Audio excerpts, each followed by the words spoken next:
Assalamualaikum warahmatullahi wabarakatuh. Waalaikumsalam. Izin Pak bertanya bahwa Bapak tadi kan banyak keterangan tentang mengenai kekuasaan Allah. Iya. Lalu kalau kita menyembah Allah ini, artinya ada yang berpendapat bahwa kalau kita nggak kenal dengan Allah itu sendiri, ya hambarlah surat kita itu sendiri. Iya. Ini pernah saya dengar Pak. Mohon keterangan dan penjelasan. Kemudian kalau pemainnya ada cara, termasuk dalam ilmu tauhidnya, kalau pemain bisa mengenal Tuhan, bisa melihat Tuhan itu, bagaimana caranya Pak? Terima kasih. Baik. Alhamdulillah, wassalatu wassalamu ala rasulillah. Kajiannya dalam betul ini. Jadi kalau kenal Allah bisa melihat Allah. Alhamdulillah, wassalatu wassalamu ala rasulillah. Memang perkara agama pertama kali yang harus kita ketahui adalah mengenal Allah. Maka Allah berfirman dalam surah Muhammad, fa'lam annahu la ilaha illallah wastaghfir li dzambik. Jadi sebelum ada la ilaha illallah ada perintah fa'lam dulu. Fa'lam itu artinya ketahui, ilmui, kenali. La ilaha illallah, baru setelah itu mohon ampun terhadap dosa. Karena ma'rifatullah, mengenal Allah itu perkara pertama dalam agama kita. Ada yang lain.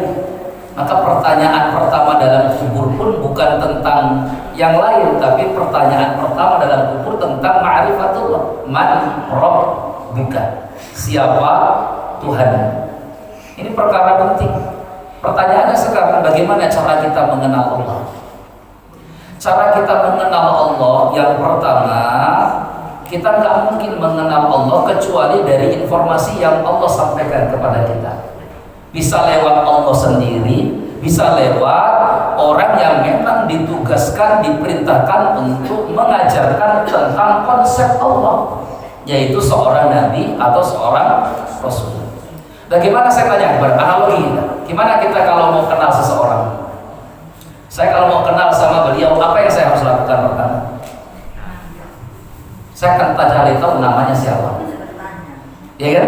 Supaya kita lebih dekat lagi, apa yang saya harus lakukan? Saya harus tahu apa kesukaannya, ya, apa yang paling hobi Ustaz Mufti Aziz. Kemudian saya juga ingin tahu lagi sifatnya seperti apa.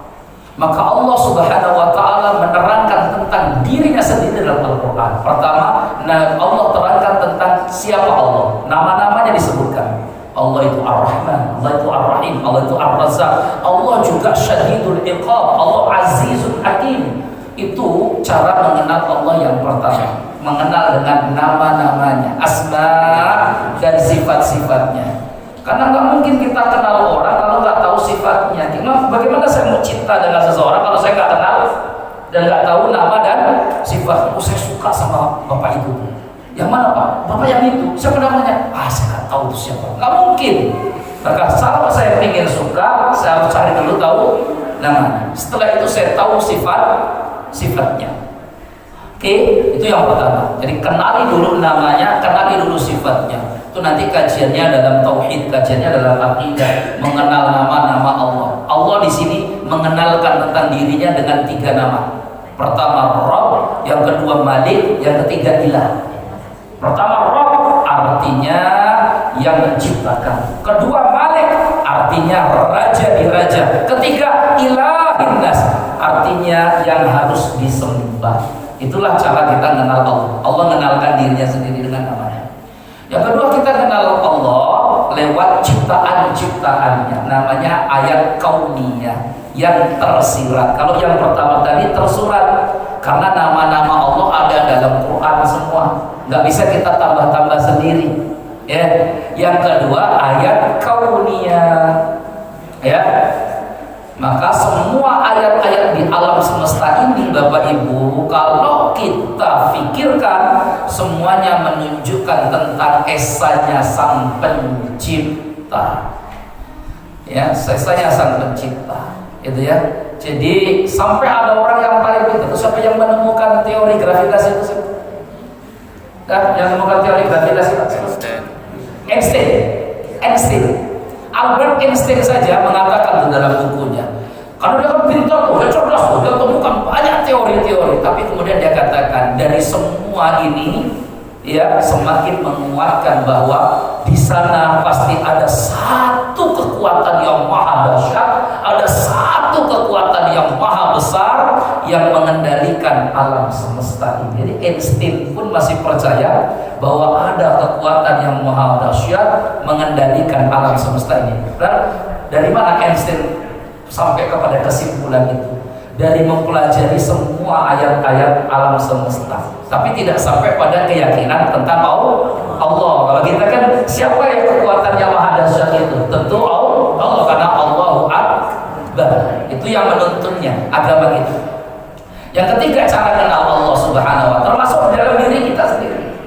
Dalam diri kita sendiri ini ada tanda-tanda kebesaran Allah, maka kita bisa kenal Allah itu dari diri kita sendiri. Maka Allah berfirman, wa fil ardi ayatul lil muqinin wa fi anfusikum afala tubsirun.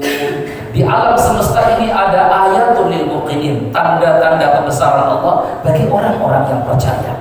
Wa fi anfusikum, bahkan di dalam dirimu sendiri pun ada tanda-tanda kebesaran Allah. Afala tubsirun, apakah kau tak melihat? Semua ciptaan Allah di badan kita ini sempurna. Sampai hari ini para ahli itu belum tahu hikmah kenapa diciptakan usus buntu. Itu nggak tahu itu, ya. Kenapa kok diciptakan usus buntu itu apa? Tapi pasti ada Allah itu, ada hikmahnya diciptakan usus buntu itu ada hikmahnya. Artinya di dalam penciptaan kita ini pun ada tanda besar Allah. Saya sebutkan satu kisah nyata seorang dokter ortopedi, dokter ahli tulang persendian.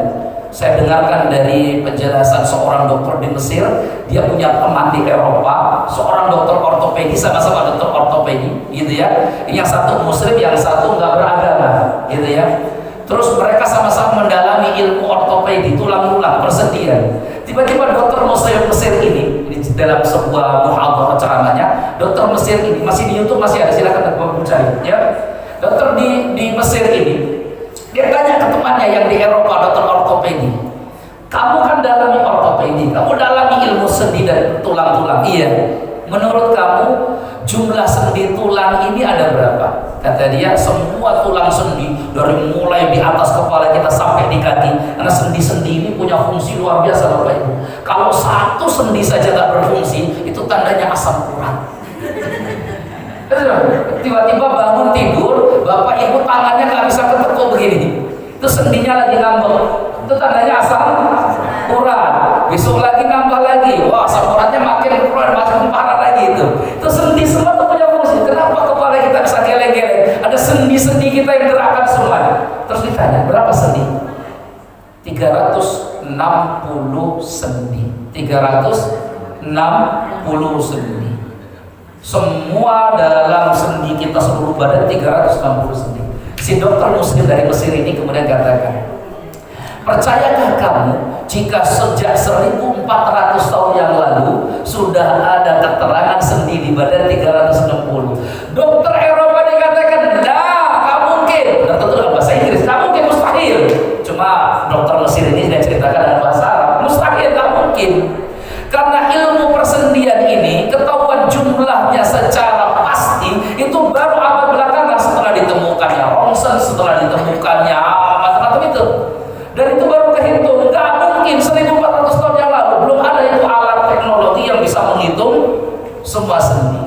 Maka kata si dokter muslim ini, dia katakan, bagaimana kalau aku datangkan buktinya dari ajaran? Ajaran mulia, saya pernah katakan Rasul 1400 tahun yang lalu dibawakanlah hadis dalam riwayat Imam Muslim. Imam Muslim Bapak Ibu, Imam Muslim hidup di abad ketiga dahulu, abad ketiga, sekarang abad ke-15. Berarti sudah 1200 tahun yang lalu. Itu pun belum ketemu yang namanya alat-alat teknologi canggih-canggih itu. Maka kemudian dia datangkan hadis riwayat Imam Muslim. Setiap hari manusia itu harus bersedekah untuk sendi-sendi di badannya.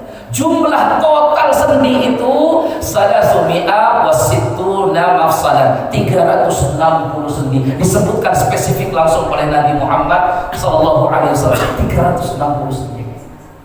Maka si dokter terkejut. Ini ucapan nabimu? Iya.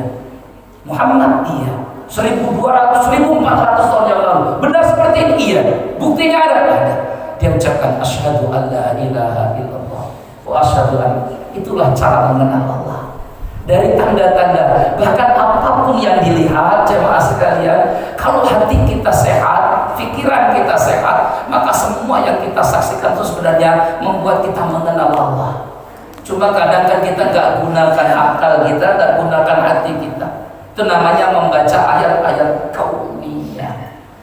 Yang terakhir, maka kalau kita ingin kenal Allah, ya kenali Allah Subhanahu wa Ta'ala lewat apa yang Allah beritakan di dalam Al-Quran dan yang Nabi SAW sampaikan, karena itulah yang mengenal betul tentang Allah, yang mengenal betul tentang Allah. Selebih dari itu, maka bisa jadi cara mengenal Tuhannya ada kekeliruan. Kalau keluar dari itu semua, bisa jadi mengenal Tuhannya ada kekeliruan kalau nggak dibimbing oleh macam-macam tadi yang saya sebutkan. Ya, orang Papua di pedalaman Papua, mereka juga punya usaha untuk cari Tuhan, tapi karena tidak dibimbing dengan kitab, tidak dibimbing dengan Nabi, akhirnya mereka jadikan totem-totem itu sebagai Tuhannya. Maka ada yang menyembah pohon, dan titik betul-betul titik terakhir kita ya. Ada yang menyembah batu, ada yang menyembah manusia, ada yang menyembah yang lain-lainnya. Wallahu a'lam bishawab. Begitu Bapak ya, semoga bisa terjawab. Mohon maaf kalau tidak terpuaskan ya, karena saya memberikan jawaban bukan memberikan kepuasan. Oke, begitu Pak ya. Intinya gitu Pak. Ya, moga-moga kita semua makin kenal Allah. Tapi intinya orang yang paling mengenal Allah adalah orang yang paling takut kepada Allah. Tidak disebut mengenal kalau hanya sekedar tahu, tapi mengenal Allah mesti ada rasa takut kepada Allah Subhanahu wa Ta'ala. Wallahu a'lam bishawab. Subhanakallah wa bihamdika, asyhadu an la ilaha illa anta, astaghfiruka wa atubu ilaika. Allahumma ighfir lana dhunubana wa liwalidina warhamhuma kama rabbawna shighara. Allahumma inna nas'aluka husnal khatimah wa na'udzubika min su'il khatimah. Allahumma ighfir lana dhunubana wa kaffir 'anna sayyi'atina wa tawaffana ma'al abrar wa la tukhzina yawmal qiyamah. Wa sallallahu ala nabiyyina Muhammadin wa ala alihi wa sahbihi wasallam. Alhamdulillahi rabbil alamin. Assalamualaikum warahmatullahi wabarakatuh.